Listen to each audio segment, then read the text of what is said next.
We're going to talk about happy baby pose today. We're going to come on to our backs.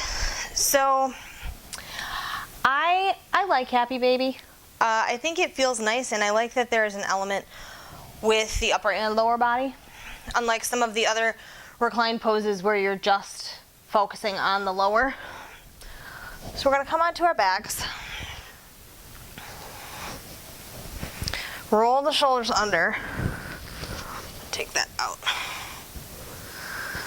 So we're rolling the shoulders under because we don't want to close off the chest. And I like to come into this pose a lot of times from knees to chest. So we're going to inhale, exhale. We're flexing here at the hip. Exhale as we pull the knees to the chest. And a lot of times how I'll word this is bring your knees to your chest, open, spread the knees wide, send the hands through, and reach for the outside edges of the feet. And then we press the feet into the hands and pull the hands down onto the feet. So I have my hands on the outside edges. So we are stretching here the hip adductors, those groin muscles. If your calves are really tight, you might feel it there too. But we're keeping the shoulder blades plugged into the ground, keeping the shoulder joint plugged into the ground.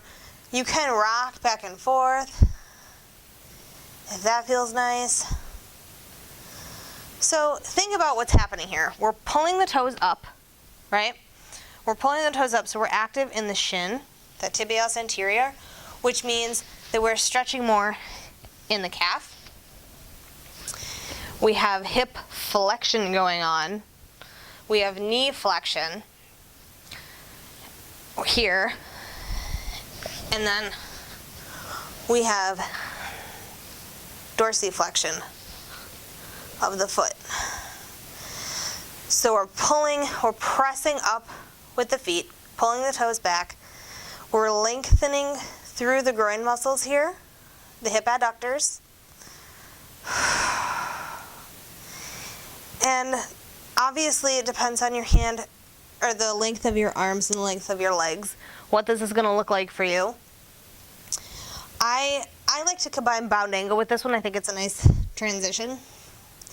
But you can be here, you can rock back and forth.